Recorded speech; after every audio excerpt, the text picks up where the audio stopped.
Success in farming is all about precision and efficiency, ensuring every seed, every drop of water, every nutrient and treatment counts. Terraplex Ag is helping farmers all over Iowa and the Midwest do just that. With precision ag-grown technology and support from Terraplex, you'll boost your productivity and make timely and informed decisions, all while reducing your costs and increasing your profit.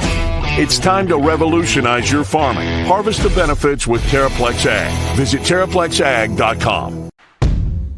Chris Williams, Brent Blum. From the Northwest Bank Studios, it's Williams and Blum, presented by Mechdyne on the Cyclone Fanatic Podcast Network.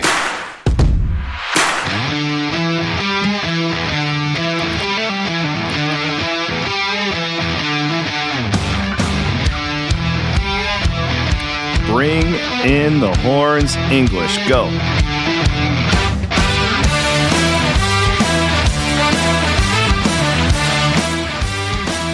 Welcome to the show.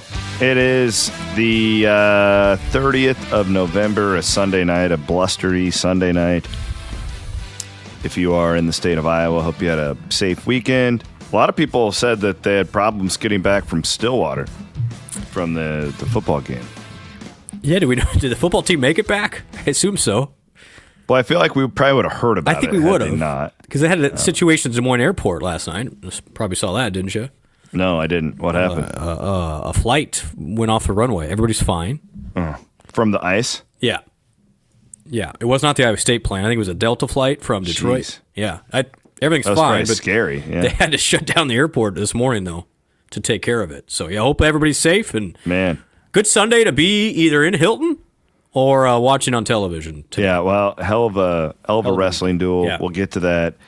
We are in the Northwest Bank Studios, of course. Appreciate their partnership, and we are lining up some dates. We're going to get to a couple of Northwest Banks to do some shows coming up, which will be fun.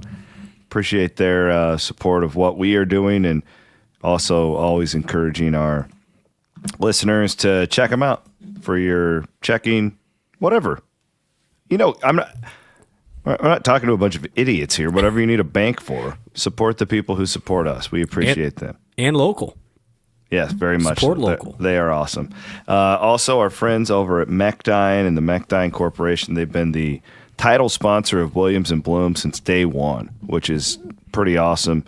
Appreciate Chris and his team, and we couldn't be here. Well, we wouldn't be here without them. So go to Mechdyne.com if you're interested in a new career. I love it when fanatics come up to me and tell me that they've done that, and what a great company.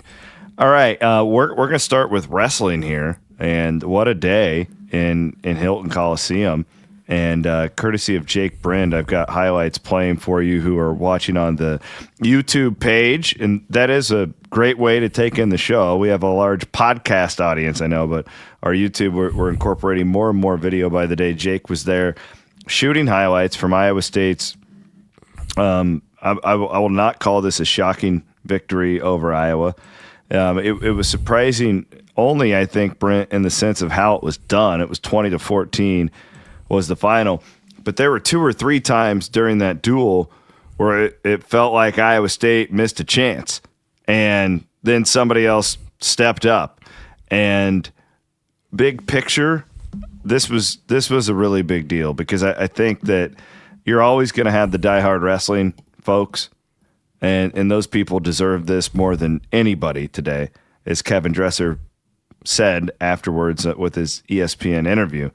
But my hope is that this will get some of the more casual folks on board to watch this team, because it's by all means a really special group of guys. They've killed it in the portal, and it looks like they've really hit on a lot of these dudes too. And, you know, you had a guy like Pinheiro Johnson didn't even win today, and you were still able to beat the Hawks. So this is a big picture. This is just a really big deal for Dresser's program, and I hope it will galvanize more people to get out to Hilton and support this team. What a cool day. I'm happy for Coach Dresser and those guys, because 20 years is a long time. Yeah. And they got close a couple of years ago, and ever since Dresser got here, you felt like, man, Iowa State's coming. You're getting there, but yet you couldn't quite get over that hump. Got really close in Iowa City. What was that, 4 years ago now? Yeah.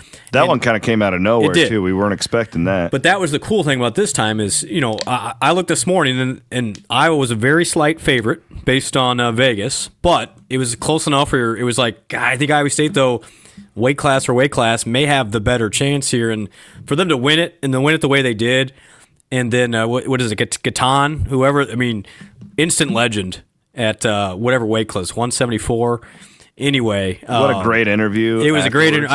I'm just happy for the wrestling fans more than anything because it's been a long trek, and I was obviously a standard of what you're trying to get to, and kudos to them. And the Brands brothers took it as expected. Man, they're just easy to dislike, and then Ferrari. They make their rivalry. They make it rivalry really easy, which is appreciated. And I'm not saying we got a bunch of cherubs. No.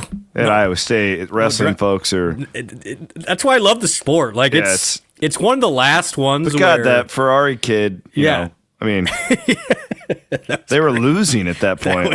It was kind of like, man, you guys are about to get beat here, and he's running around. But I love the sport. You're right. I compare it so much to my favorite sport, which is auto racing. There's just so many similarities in the fans and the athletes, and it's just really a special day. I was there in 2003. 2003 was the one where they won in Hilton, or was it 2004? I can't remember. But last time Iowa State won was 2004. Was that in Iowa City? Did they win? Let me look right now. I think I was there in 2003 when they won. Yeah, 3 was in Hilton. Yeah, I was at that one, and it was electric. Like, it was one of my favorite Iowa State moments of my life. I was just a freshman on campus, and you show up there, and it was just electric. And I was so disappointed I couldn't get there today. As you saw, I was with kids all day, as I know you were doing as well. But we had great coverage. Rob Gray, Jacqueline Cordova, and Jake Brin were all there. From all angles, we had this thing covered. So go and support their coverage, and you can read about it and watch the videos at Cyclone Fanatic. So we do have. Go ahead, you jump on in here. Yeah, I think more than anything, Cito, this is a testament to the longtime Iowa State wrestling fans who never gave up. Yeah, because there was a period there. It was easy to give up. Yeah, you could. And honestly, kudos to Pollard and the Iowa State administration for not just punting. There was a time there in the mid-2010s when you're going all in on basketball. You just hired Campbell, and it was almost like, do we even want to invest anymore in wrestling? Is it worth it? Well, this is why. Yeah, that was a real conversation. It was a real conversation. And Iowa State went all in on Dresser, got him from Virginia Tech, and that guy, he is the testament to keep grinding until you tell me to stop. I mean, it is a great lesson in don't give up until you've reached your goals. And I'm just happy for that guy because that guy never gave up. He literally flips every single rock possible. And this is a testament to him, but also I think all those Iowa State longtime supporters for continuing to realize that wrestling matters at Iowa State, and it always will matter. And I'm just very happy for them. Yeah, I was thinking about that today. I was going back in my mind, like during the Jackson era, and I was actually quite engaged there because of the Moreno boys, Clarinda guys, and I'm good friends with their dad, who's an All-American. At Iowa State, longtime wrestling coach at Urbandale. And I went to a ton of those duels just because I wanted to support Gabe and Mike. And I really got to, know, some of those guys who were just, they were a likable team. But the problem was that it got so bad. It just got too bad where it became almost impossible for the casual fan to be engaged at all. And you just lost so much of that core chunk. Yep. And this was what I was stressed about going into today, because this was a Sunday afternoon. Now, granted, you're going up against the NFL, but last year's duel was going up against the Utah football game, if you remember correctly. It was like at the exact same time on like a Saturday night because BTN picked it up. And I was just like, man, like you're going to have an engaged audience here. Don't screw it up, right? Like it just felt like this was a lot of pressure, right? And I could see it coming, and if they lose it, like because they don't get enough bonus points or whatever, It's like, oh, they crapped the bed again, or I could see that attitude kind of seeping back in. And again, like to me, like I'm just looking at this big picture wise, and I don't know. One of my critiques of the sport of wrestling in college is it feels like these duels don't really mean anything in November and December as far as like big picture. Like every basketball game is a data point to your resume and all that stuff, where so many times in the sport of wrestling, they just won't wrestle their best guys for one reason or another. This was electric on all ends. Yep. Shout out to even Iowa because they all brought it today. Like it was just a great duel. And it was an awesome showcase for Iowa State University, but the state as well. Yeah, and just so I know the question is probably wondering, okay, because this is essentially right now, it's a Cy-Hawk domination this year, obviously with football. And I've got an answer for you. Okay, they haven't even played the men's game or the women's game. Since women's basketball became an official sport in '71, Iowa State's never won all four in the same year. Okay, we have the same answer then. Yeah, never done it. So now, this is like the Tiger Slam right now, where you did beat them both. Well, you didn't beat Iowa in women's basketball last year. Never mind. So obviously, next week, women on Wednesday, men on Thursday against Iowa. Both will be really good games. I think both the Iowa men and the Iowa women are really good. So it's not going to be a layup by any means. But Iowa State has never, in the history of those four sports, won all four in the same year, and it just goes to show how cool of a deal that is, paired with everything else that has happened in this series. And we all know the bigger picture of Iowa still has the resources. They're in the Big Ten, but at the end of the day, you play the games for a reason, and clearly Iowa State has done a great job this year in the head-to-head matchup. No doubt. Really, really a fun day for everybody. Our old buddy Charging Charlie's a huge wrestling fan, and he's just been sending pictures from Johnny's for the last 4 hours. It looked like nobody wanted to leave, man. They had a big celebration there. Yeah. I'm really happy for those guys. Let's hear real quick. We do have a little bit of video here from Jake Brand of Rocky Elam, who had an awesome win, dramatic win for the Cyclones and head coach Kevin Dresser. They should feel really good about themselves right now. I told them in the locker room afterwards is when you go beat a really good team in sports, doesn't matter if you're in high school or college or the pros, you go beat somebody really good, you don't forget that. There's a lot of matches these guys will forget in their career, but they're not going to forget today. And so I think that's the cool part of sports, and I think that should propel them. I want to win for those around me, and I feel like that's what really summed up this performance from a lot of us today. I've always talked about with my brother, of course, being on a team with him for so long. I don't even want to win nationals for myself. I want to win it for us, for our family, for God, for my city, for my team. And so I feel like this was kind of a selfless win from all of us. This is kind of for Hilton Magic, for the Cyclones, for the team, and it's like a community win in a sense. Cool. That's great. That's really special stuff right there. So awesome day. On top of that, women's basketball with a big win over Indiana, Audi Crooks 40. I tweet a casual. It's casual 47. I didn't get to watch the whole thing. I got to watch right after.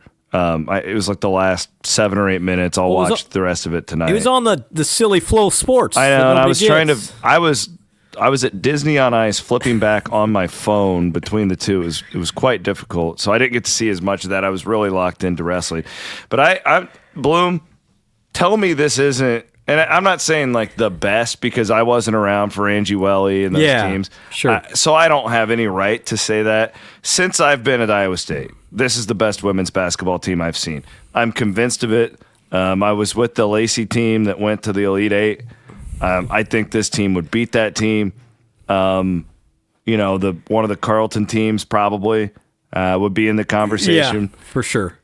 I know it's November 30th and Bill's going to cringe. He is right now if he's listening. I'm just saying talent, chemistry, coaching, put it all together. I think this is the best one I've seen. Well, and just what do you think about that, Jack?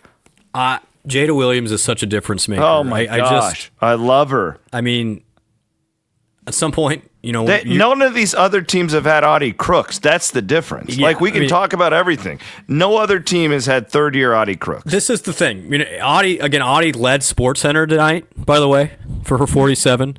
So her value. NFL Sunday? Yeah. Yeah, her value to the entire institution is like you can't even put a value on it, by the way. So that's number one. But it's not just her, and I think that's what makes this team really good. Correct. Audi was really good the last 2 years. I think Addie Brown's the most underrated player in the country. You throw those two, and now you give them a dynamic guard like Jada Williams. Look at Jada Williams' stat line today against a really good Indiana team. That is what you need. Well, and what I'm unbelievable. saying, what I'm saying is, and it's not a disrespect to Addie and Jada and any of the hair, like all the really good players across the board. What I'm saying is we've had really good players. Absolutely. Right, across the board. Like there's so many legends. Lacey, Metters. I'm leaving people out. Carlton. Ashley Jones. Right? Like there's been really good players across the board. There's never been an Audi Crooks. No. And now you've got, not only that though, you've got players who are the equivalent of Jones, Carlton, and an Addie Brown. Yes. And now you're chucking in an elite point guard with it. This is his best team. Like I will die on that grave. Now, could it go off the rails? Sure. Absolutely. Sure. But right now, that's what I'm seeing. It's really good, and they've pretty much dominated everybody. Now, the win by 12 today. They handled a really good team.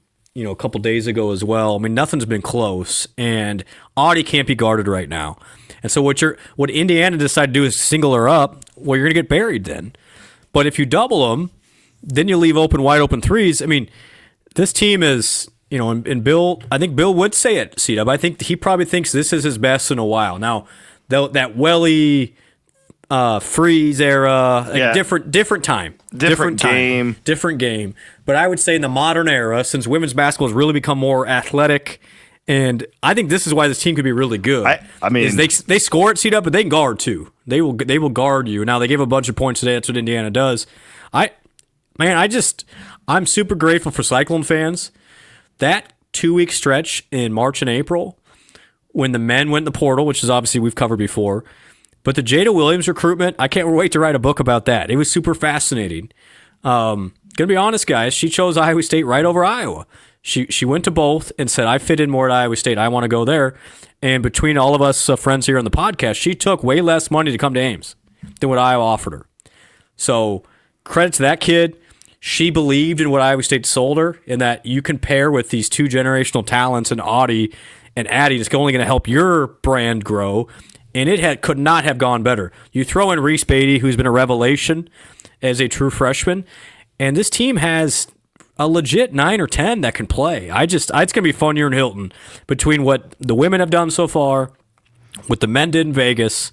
You've got 2 undefeated teams in December, which I don't think has ever happened before, by the way, and both probably will be in the top 10 when the poll comes out tomorrow. Probably.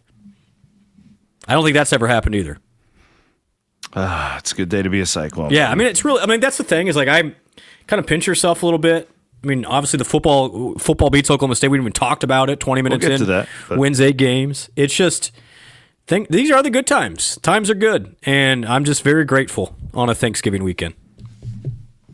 We are Williams and Blum on the Cyclone Fanatic Podcast Network, and we are always presented by our friends at Mechdyne. Guy I'm sure is smiling today is Dr. Wormies and Dr.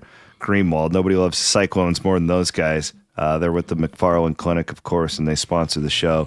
Awesome dudes, and they are the doctors on the sidelines who are working on the Cyclones.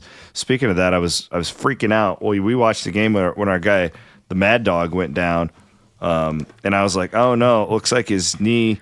And I'm like, it's going to go. He's going straight to Warmy, and he came back out on the game. Thank God. I didn't want him to have to pay a visit to Dr. Greenwald over at the McFarland Clinic. We'll get to football coming up, but shout out to those guys for their partnership and everything they do for us here on Cyclone Fanatic. We've also been doing the preferred pest control pest of the day once a week here on Cyclone Fanatic. We're doing it after the games for basketball. One might call MJ Gayton a pest today for the Hawkeyes. It's Gaitan. That was a pest-worthy performance. That was amazing. What did you say? He is Gaitan. Remember that. That guy MJ never should buy a beer at Ames ever again. MJ just became an instant legend today. MJ goes on the camera and says there was a guy at Casey's That's what he was told me. Who does that? Who does that? I mean, I'm not like, I don't think he would lie to us about it. But Yeah, like, why would he- what kind of an asshole at Casey's is like, hey, MJ, you're going to get You're your gonna ass lose. kicked tomorrow? Like, I can't comprehend anybody who would do that. Was it a Hawkeye wrestling fan or was I it don't just know. like And like, local? I no need more offense to content. MJ, but like, he's not exactly like this recognizable face around Correct. Ames. You have to be a You diehard have to be a wrestling. wrestling guy to know him. It's just a really weird, but he's the pest of the day. MJ Gaitan.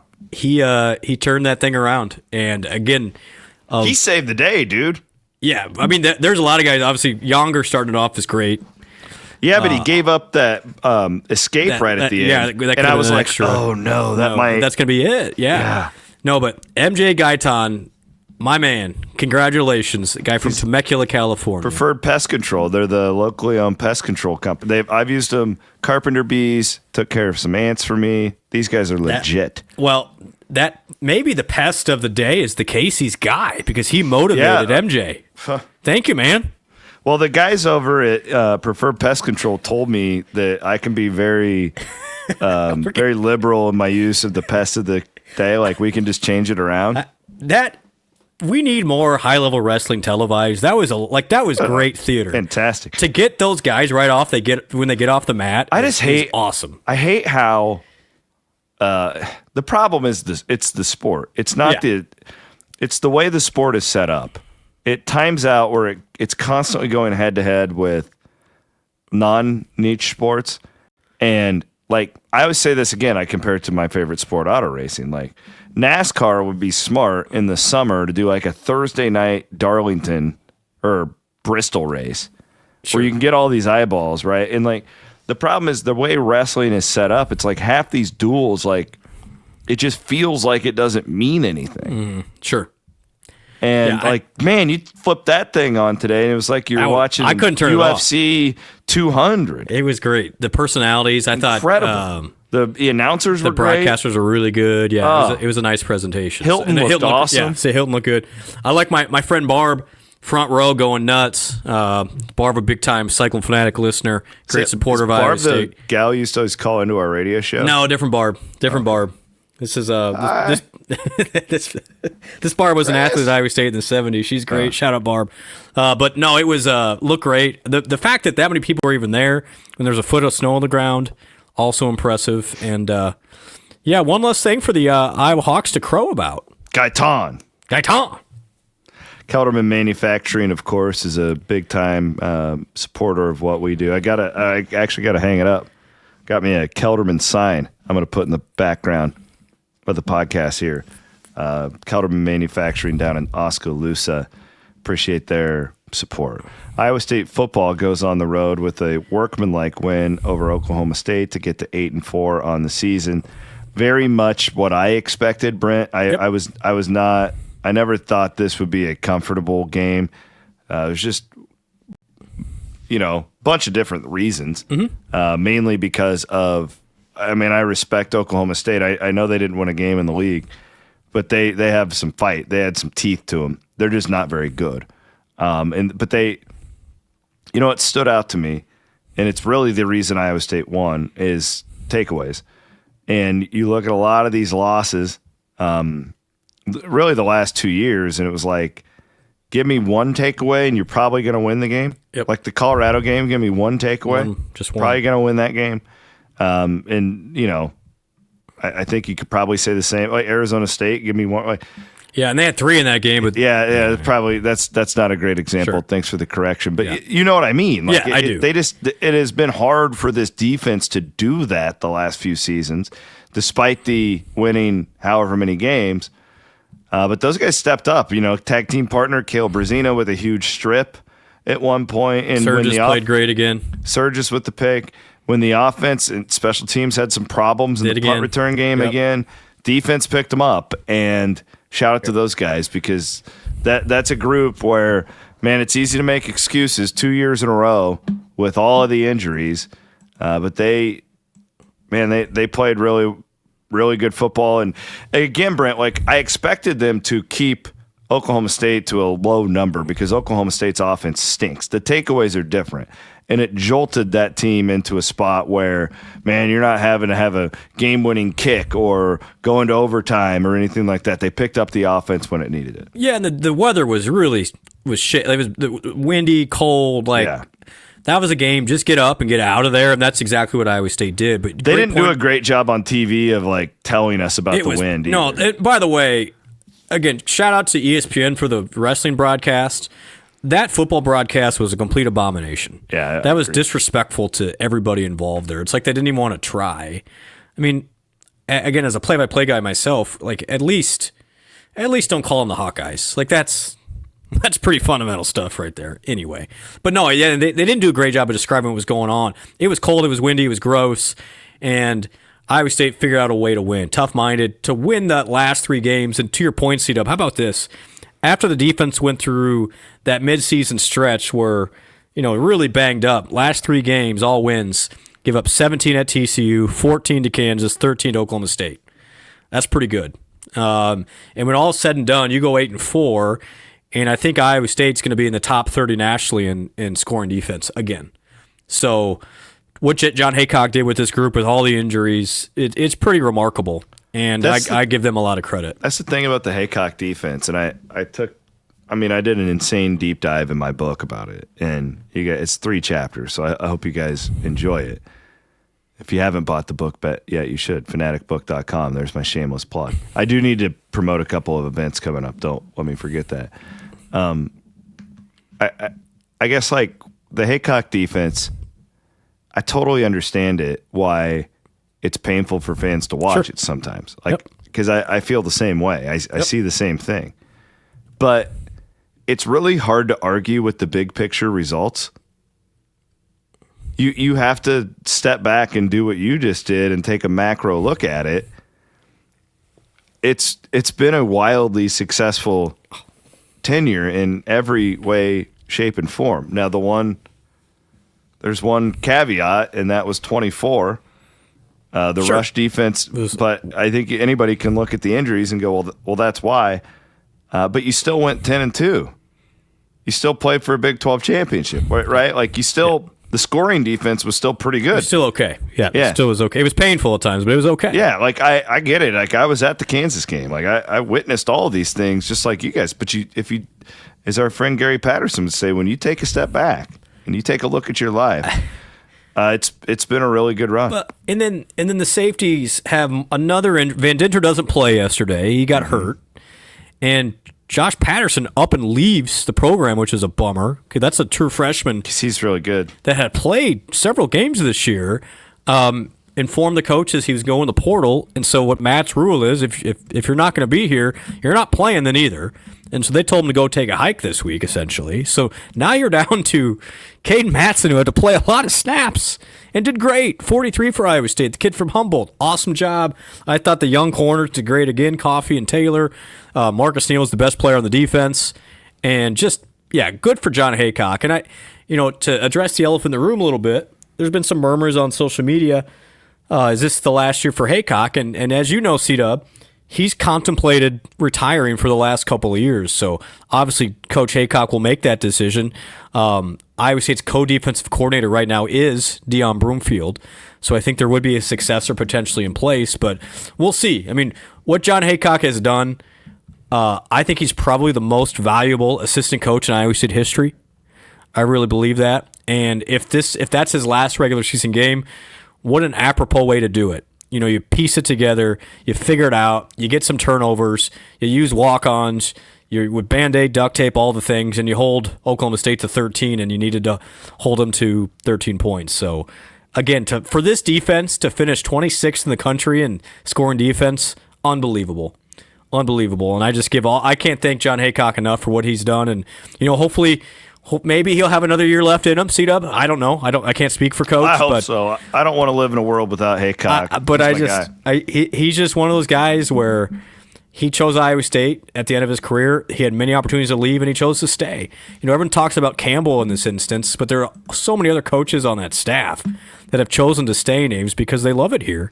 And Haycock's at the top of the list. I also think too, it's just worth noting. I mean, it's an easy comp because it's in our state, but like Ferentz, like how good is Ferentz without Phil Parker and those guys? And I think you could say the same about Matt. Like no doubt. Always, like I know early on in the tenure. Because Matt told me this, like it was so easy for him he could just leave the defense. Still does. Because John would just take care of it. And then Matt could put his time into whatever else the program needed. I'm not even saying going to the offense, but maybe it was a recruiting issue or whatever the CEO needs to do. And Matt was able to build this program basically with a head coach on the defensive side.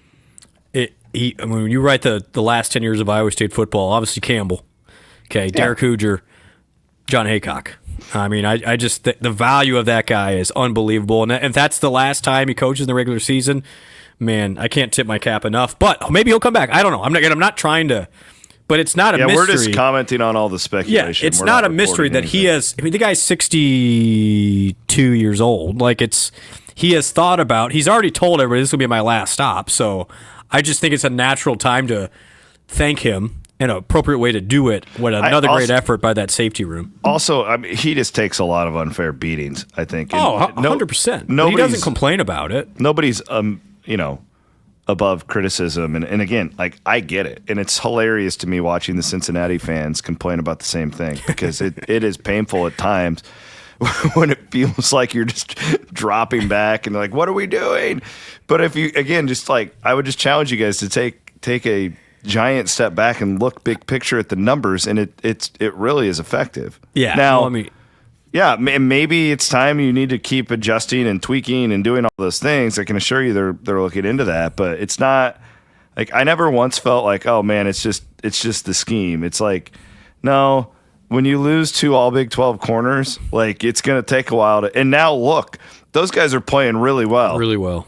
Right? Like you've got 5 capable starters at corner next year. Iowa State might be one of the deepest teams at corner in the entire country. Coffee, this kid's coming on. He's unbelievable. He had a great day yesterday. Quentin Taylor is a dog. Yep. Trey Bell is who we thought he was. Another great player. He's got another year. So, it took a while, right? Like, and what a horrible matchup to go up into Cincinnati, your first game without those guys, looking back. Sure, Williams, don't make excuses. Next man, I live in reality. And when you lose those 2 guys and you're going to put in a couple of guys who've never played at that level, you're going to take a step back. It's interesting if you look now because, again, 12 games in, so you got the whole regular season. Iowa State, C-Dub, finishes, scoring offense was 72nd, scoring defense 27th. Yeah, so, I mean, the offensive number is disappointing. I think that's when you look at the season, okay, and I think what was Mauser himself gave himself a C- for the year. I think somebody asked him on a local program the other day. I think when you look, but now you see it. You saw what Iowa State wanted to do. It really was effective. I think yesterday you go get 230 more yards on the ground. Did it again with that offensive line. I give kudos to Iowa State for kind of recalibrating when they went through that little midseason speed bumps with the pass game to go to something else and. Really kind of went ugly there for the 3 games, but it worked. And now you're 8-4. You got a chance to win 9 games. My favorite stat, though, the last 3 years, Iowa State 26 wins in football, best 3-year stretch in Iowa State history. And I'm just not taking that for granted because in this crazy time of college athletics, for Iowa State to have the consistency it has, and for Matt and the staff to come back again next year with a team that's going to be really good, man, next year's going to be fun as well. And that's what I'm excited about. Very, very well said. So, but now the portal does open in January. It's changed because last year at this time we were worried like it was going to open the 3rd or 4th of December, and it was like it's on. Now you got a little bit of time here to figure it out. Am I concerned as much as I was last year? No, because the revenue sharing thing has changed things. It really has. But obviously, because last year at this time, I remember. We didn't even know, like, you didn't even know how much you could offer players and stuff. You didn't. Because, like, the rules were in flux and now at least there's some. Absolutely. And you can't, this is where I keep telling people, NIL is still it is a free-for-all, but it's not the same free-for-all because Iowa State based on revenue sharing, is going to have at least $14 or $15 million from the athletics department to spend on football next year. We didn't know that at this time last year. So you're able to take care of your high-end guys now. And we talked about it a little bit yesterday. I think Iowa State's in an interesting spot in this new era because there's so much depth. You have a couple superstars, yes, that will get compensated, but the depth in the program actually helps here because you've got evenness and kind of what you'll expect to get as an individual player. So I do think, obviously, we still need more. Always a good time to donate to the We Will Fund through the Iowa State Foundation now. However, the game has changed enough where I feel a lot better than I did a year ago at this time with Iowa State retaining its best players. Good stuff. Really, really good insight, buddy. Yeah, that really only you can give us. When we're gonna, I'm excited because I think we're gonna be okay. We keep Matt around, and it sounds like he didn't even entertain the Arkansas job like the Razorback fans wanted him to. This is an Iowa State team that's going to be picked in the top 3 or 4 next year in the Big 12 and returns a lot of experience. I think so too, and and let's get Rocco back healthy. Yes, that's the biggest thing. Look ahead to the bowl game, and we'll do that here. I want to thank our friends over at the Ivy College of Business as always. You spoke to the Ivy College of Business last week. Some accounting and finance professionals. I gave the keynote. That's insane. Professor Sander said it was one of the better. Professor Sander told me, C-Dub, it was one of the better continuing education programs they've had with my presentation. How about that? Somebody got CE for that? Yeah. Jeez. Yeah. My wife goes to all over the country and goes to those CE things. Yeah, somebody gets credit for listening to you talk? A credit of continuing accounting and finance education thanks to this guy. I'll be damned. Yeah, you learn something new every day. Well, shout out to the Ivy College of Business. You know what's funny? Real quick. I'm taking questions from, there's probably 80 or 100 professionals in there. And one guy raises his hand and goes, got a question but a comment first. Where's Yakety Saxon? Are you picking the point spreads today? I was like, my man. So big list from the pod. Love our audience, man. Yes. Appreciate you, pal. Love our audience. Also love our guy Chappie, Andrew Chaplin. He is a realtor courtesy of our friends over at Hunziker. He is the realtor of choice here on Cyclone Fanatic, of course. Big supporter of what we do. And we are of his. If you need to buy or sell a home, Andrew Chaplin is your guy. Let's look at the bowl real quick before we get into the rest of the show. My handicap would be 75%. It's the Rape Bowl in Arizona. 25. Maybe I would go 20% Orlando, and maybe I would sprinkle a 5 to an option of Houston, Liberty, and what's the other one? Which one am I missing?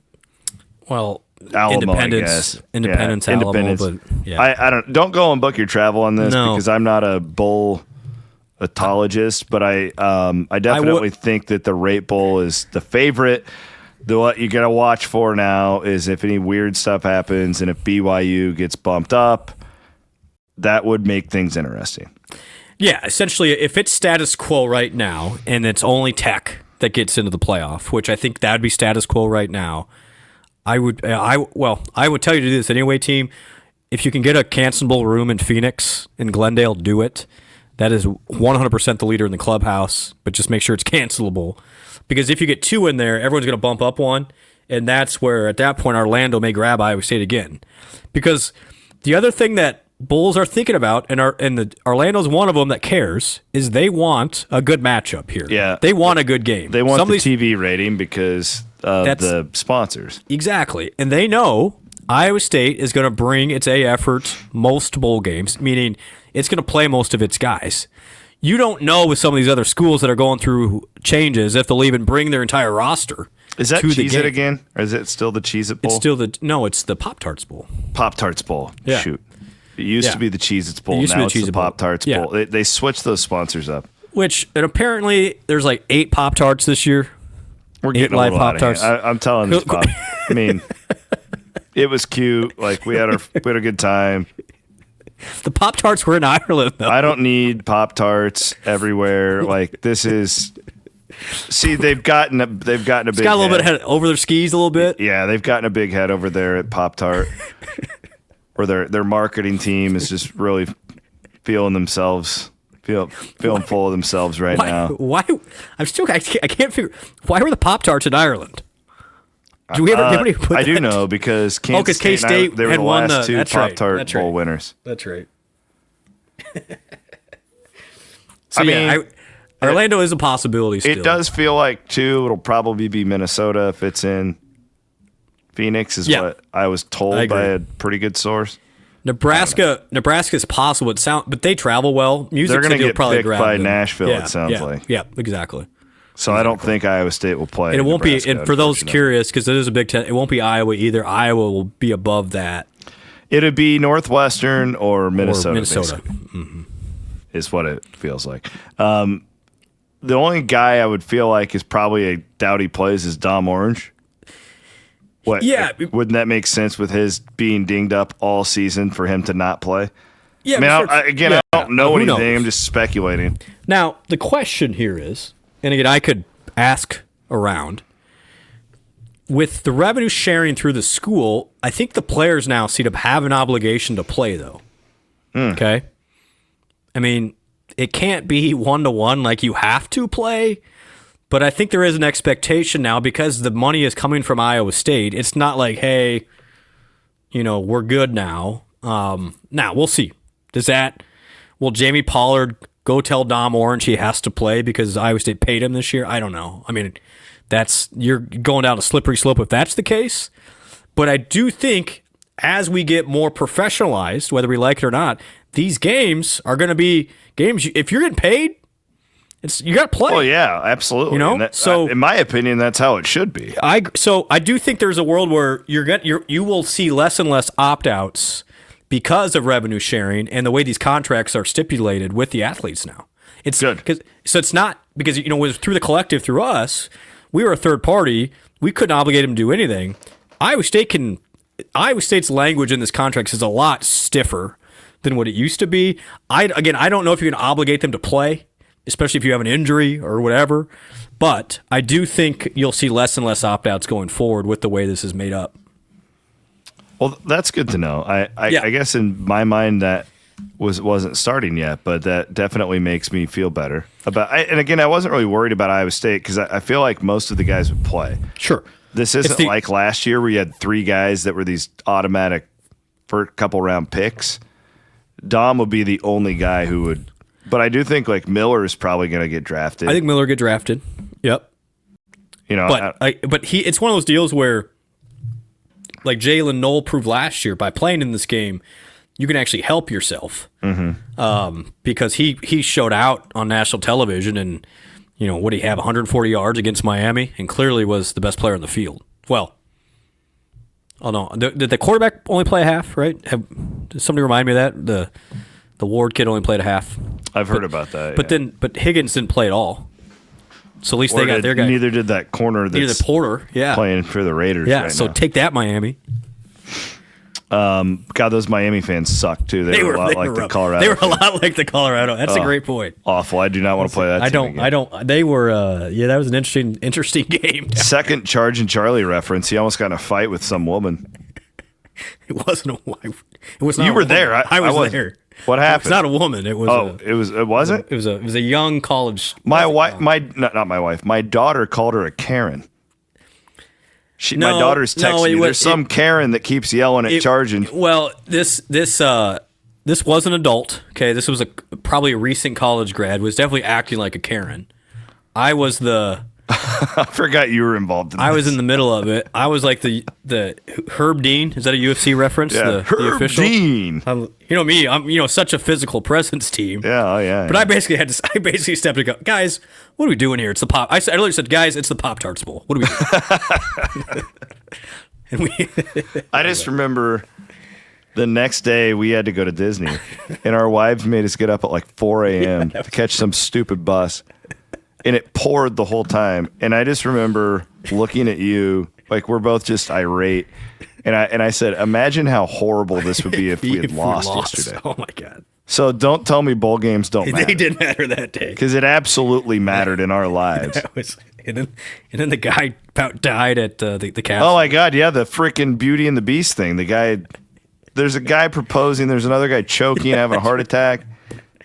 We just wanted a beer. I just bought Elise a $200 dress so she could act like she's on a date with your son who didn't give a shit. It was unbelievable. What a day.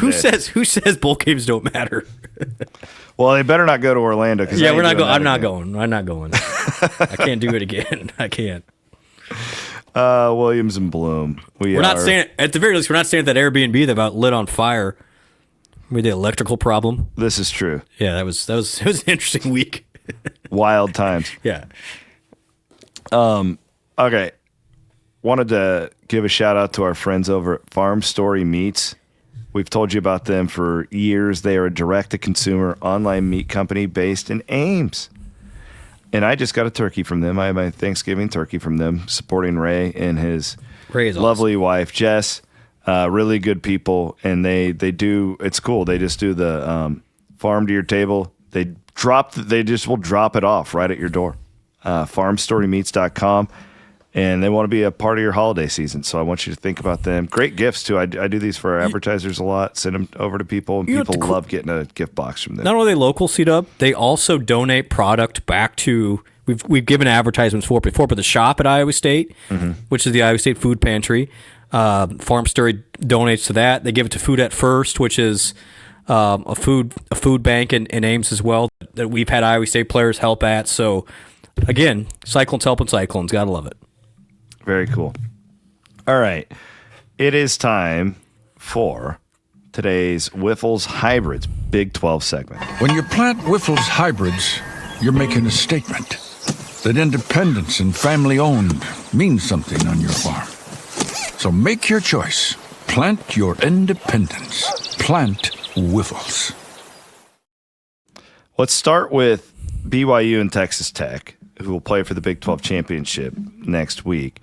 BYU gets down 14-0 to mid-Florida on Saturday. They come back and win the game 41-21. That was a great live betting situation if anybody was paying attention to that. Texas Tech comes off of a bye, no-brainer, no doubt, 49-0 at West Virginia.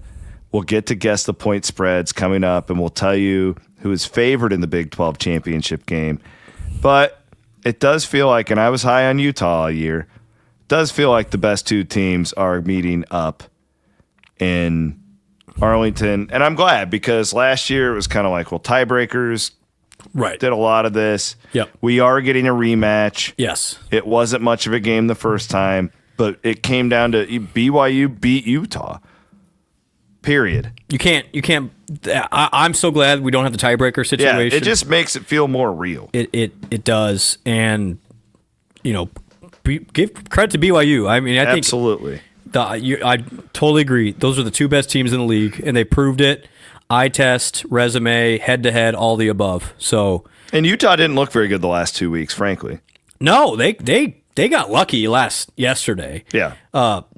A bad pick six by Daniels turned that game around.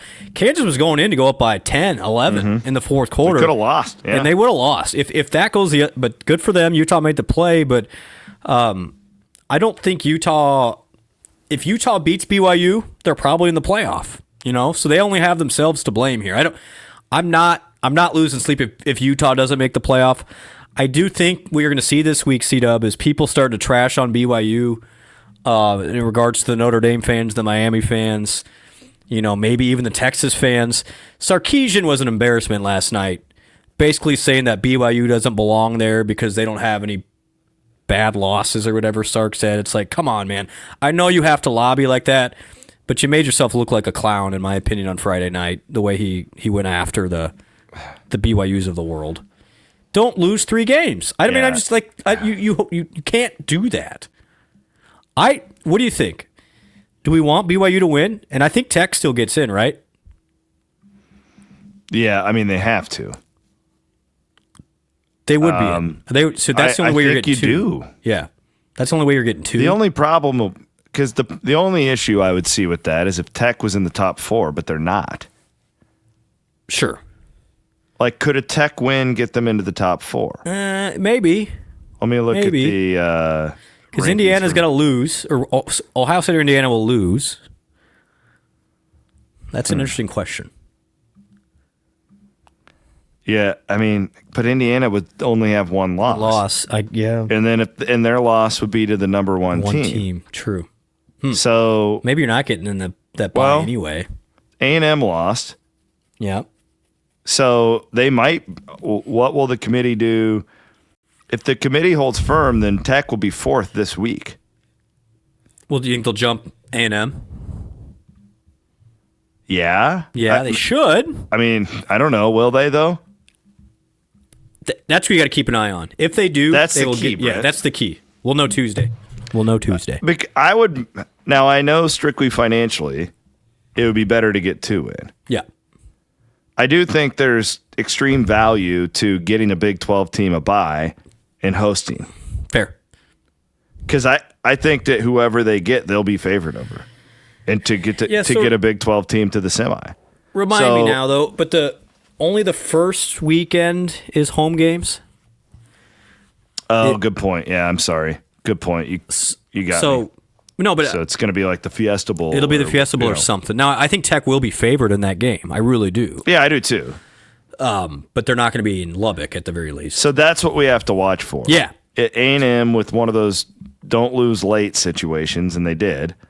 But they don't have to play in the SEC championship, so they're in. There's no question. Yeah, I know A&M is they're in. Yeah. It's where does this thing all fall out? And then after that, what does Tech have to do to let's say they're 5, let's say they keep A&M at 4 or whatever. I was told at one point A&M has a better loss than Tech does. Fair. But at some point, I was told championships matter.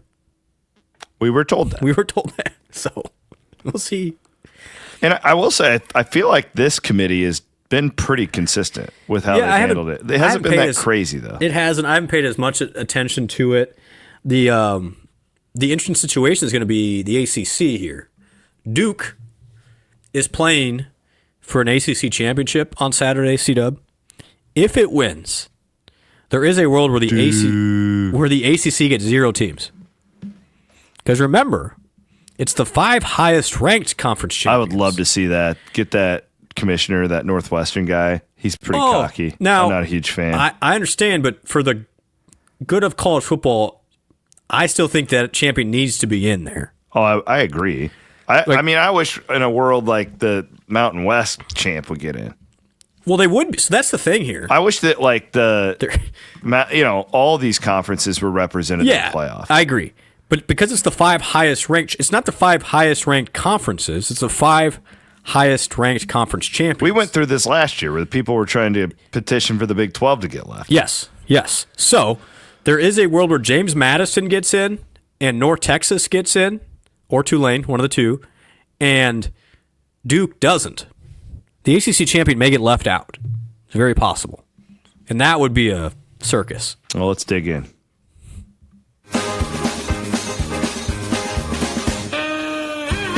Fanaticbook.com is where you can go and you can see what Webwise did with my book. Fanaticbook.com. We shipping? We shipping yet? Yeah, we're going to, I believe we ship late this week. Okay. Also, Dog-Eared Books, a week from today. Dog-Eared Books, The Godfather, is hosting a book presentation. Now, our friends at Dog-Eared will have the exact location, but you can go, and I'll tweet it out. If you go to the Dog-Eared stuff, it's on my social media too. It's in Ames. Yeah, it's going to be in Ames, but they're finding a venue because they think there'll be too many people to just put in it's the a small it's a small bookstore. I love bookstores. But this is great because it's local stuff, right? And it's like, God, if you're going to buy my book and you're not going to go to fanaticbook.com to do it, buy it at a place like Dog-Eared Books. Help local. Absolutely. But that's what you're doing with Webwise, too. Try webwise.com. Just a couple of guys kicking butt. Walter's children's book is amazing. It's one of my kids' favorite books. Well, and this is a double dip, so he'll be selling his books there, too, and you can pick them both up. Talk about two of my favorite people in one room. My gosh. What, is your wife going to be there with Walters? Yes. Somebody said that to my wife when we were in Vegas. It was Cooper's wife, and she goes to Ashley, he's like, oh, and it's your favorite person doing it, pointing at me. And I'm like, who the hell are you pointing at? Ashley's going, nope, no. My favorite. I'm like, is Cameron here? All right. somewhat abbreviated version of Guess Yeah. the Point Spread. Yeah. Is notable. Every week we give the South Florida point spread. Alex Golish is now the head coach at Auburn. How about that? So I guess next year we're going to be guessing Auburn's point spreads. Are we considering Golish part of the pick'em tree to guess the points? As long as I'm doing, Okay. I'm a Team Golish guy. I don't love that job. It feels like a 75% chance anybody will fail there. Yeah, just look at history with them. Yeah, I mean, it's just going off of history. Like, Chiswick won a national title and was run out like 2 years later. I'm glad for Alex because he's getting paid. He's making $3 million more than Matt is per year, which is crazy. Love him, love his family. Yeah. Happy for them. That's a hard job. That's a hard job. The SEC is this is what you all signed up for, everybody down there. I don't feel bad for you. It's a better job than Arkansas, though, and I thought that's where he was going to end up. Well, I know he played it well. I give him credit because Arkansas is a bad job too. I mean, they hired the Memphis coach, and the Memphis people wanted the Memphis coach fired. Good job, Arkansas. Well, and good job by pointing out how hard this market's going to be. Oh man, we've got Penn State to go here, and I don't know what they're going to do. They just need to hire the Ohio State OC. OC. That's the move. That's the move. I'm hearing it might be the James Madison coach is the next highest in demand now, and it's Penn State or UCLA for that guy. Well, he would be stupid to choose UCLA. He would be, but I'm saying you're right. So Penn State may go with either Hartline, the OC at Ohio State. They may still promote internally. It's not done deal yet. No way. For that Terry, I'm telling you, for that Terry Smith guy. I agree. It's on the docket. I keep in touch with Penn State because I have 3 cousins who went there, and my uncle lives like 20 minutes from campus. And I was FaceTiming with them on Thanksgiving. My whole family was. And I was just getting like a welfare check on all the kids. And they are they despise everything Penn State football, right? Like, there's just no way they can promote that guy. So that would be a Orgeron thing where you're like happy, and he probably won't win a national championship. Where people are happy for like 3 weeks, and then he loses his first game, and everybody wants to set the house on fire.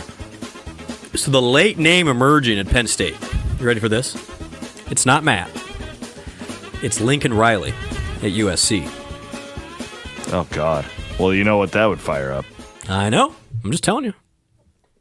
He's the dark horse in the shadows right now at Penn State. Lincoln. And he's Riley. a shady character. Like he would lie about everything, and he's already. I saw him. I keep an eye on that one because there could be some dominoes there. Everybody. That came out of nowhere when he went to USC. That's why I say exactly. he's a shady character. I don't know him. He's like human. Exactly. Well, yes, exactly. But he was cutting deals behind the scenes there. Or his agent was. How about Lane Kiffin? I mean, talk about, as somebody said, he's literally burns bridges while he's standing on it. What do you do here? He's going to go to LSU. Don't let him coach in that. Correct. Like, I don't blame Ole Miss at all here. Yeah, I don't either. All he would have done was coach, and okay, maybe they make it to the semis or something, but then he's going to take his entire team with him. They did the smart thing. Probably recruiting for LSU the whole time. Absolutely. They did the smart thing because they kept it internal. If they would have gone external, you're going to lose a lot of your really good players. That sucks. That whole situation. That's a bad deal for Ole Miss. That's a bad deal for the sport. It is. When Kelly did it, it was a bad deal for the sport. It just makes the playoff seem not important. They got to fix that. I know that there's only so much you can do schedule-wise because we're talking about college athletics here. You know why that matters, C-Dub? The semester. Yeah, you got to have classes. You got to have the classes in there, and so the portal needs to be closed by the time the second semester starts. That's why there's this urgency here. But anyway, that was a bad look for everybody there. That whole thing was gross. That SEC is just gross right now. The whole thing. Yuck. All right. We're going to guess the point spread for every championship game. Now, you will only be judged on the Power Four. How does that sound? Fair. I got one more update for you, real quick. Do you know who else has moved into the mix at Penn State according to my betting markets? Who's that? Kalani Sitake. Interesting. Yeah, I don't know. So, that would be a really good hire. So there are a lot of there's a lot of stuff going on there. We'll see. All right, let's do the Sun Belt. Friday night at 6. Troy and James Madison. Bloom, guess the point spread. James Madison's a wagon. Haven't watched a lot of Troy football. I'll go 15. 22. That's a miss. What It might be conference three. is Kennesaw State and Jacksonville State in? Is that Conference USA these That's days? the no. I don't know. Kennesaw. Kennesaw State is a football team? Yeah, they're D1 now.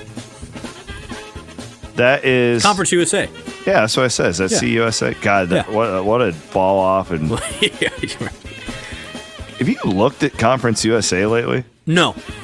This is the teams they have: Jacksonville State, Kennesaw State, Western Kentucky, La Tech, Missouri State, FIU, Delaware, Liberty, What? Middle Tennessee, New Mexico State, UTEP, and Sam Houston. Missouri It's basically all these old FCS teams. Missouri State's Division 1? Yeah, apparently. Well, that makes sense, though, based on last week. Yeah, because they played. Yeah, okay. Jeez. So is Jacksonville State playing for the championship? Kennesaw State and Jacksonville State. Well, Jacksonville State's the class of that league, I'm pretty sure. I'll say 8. Sure about that? 8. 1.5, Kennesaw's favorite. Not going well. Hey, fun one here in the American. Friday night at 7. Let's get after it. North Texas and Tulane. Yeah, this is really good. The winner of this game, the winner of this game will make the playoff. Boy. Tulane coach is going to Florida. Yeah, and North Texas is going to Oklahoma State. So do those guys get to coach? Yes. A little different Different. scenario, though. A little different. Keep an eye on it. I think it's a great hire by Oklahoma State because Morris, who's the head coach at North Texas, he was at Tech as a coordinator there before. He was the quarterback's coach for Mahomes. But his freshman quarterback, Meter Maker, I think is the guy's name, he's going to take him with him, almost guaranteed. And he's one of the better quarterbacks in America. So Oklahoma State, they're legit, like overnight, going to be much better next year just due to the quarterback and Morris. God, what a theme this is going to be when guys make a hire now. You package your quarterback with it a lot of times. Yeah. I'll say North Texas is 2-point favorite. 2.5. That's a hit. Okay. Let's go to the Mountain West, another Friday night game. UNLV and Boise State. Do you know the UNLV head coaches? Yeah, it's God, what's his name? Dan Mullen. Dan Mullen. Dan Mullen. Yeah. Boise is favored by 4. 3.5. That's a win. All right, now these games matter. BYU and Texas Tech for the Big 12 championship. This is easy. We just had this. Yeah, they just played. Tech, 13. 13.5. That's a hit. This one doesn't count. MAC championship game. Miami of Ohio and Western Michigan.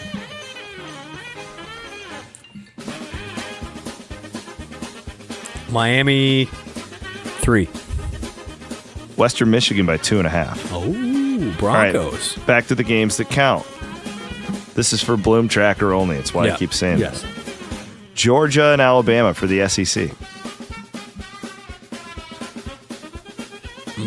Georgia looked... Georgia, 2. 2.5. Okay. That's a win. Could Bloom have a perfect record with Championship Saturday? I mean, the people are saying it. Big Ten, Indiana and Ohio State.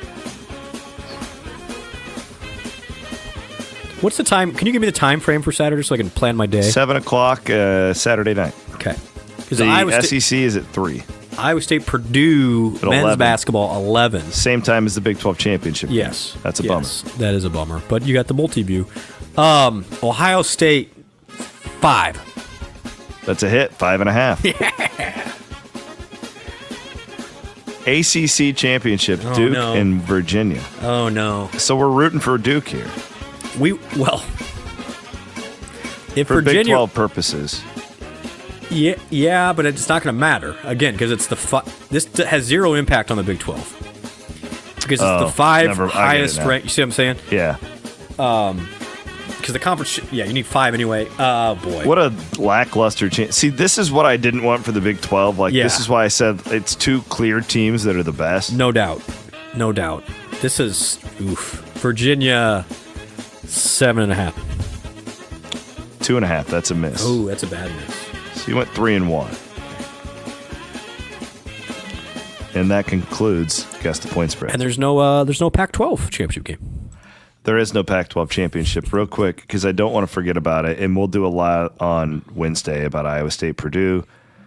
This will be the number 2 and 4 teams in Ken Palm. Right now, the point spread projection would be 5. Purdue by 5. Give me a great game. And real quick, Keep an eye on Lipsy's health. one of my favorite programs. The Iowa State volleyball team made the NCAA tournament today.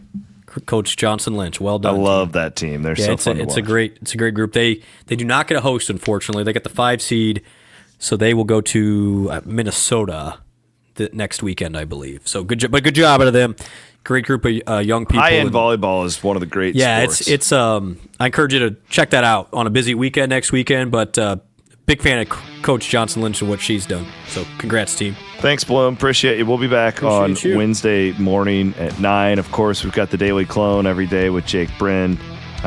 Sure it'll be a boisterous reaction time presented by Fairway with Jacqueline and Ben Visser talking Iowa State wrestling. Inside Zone.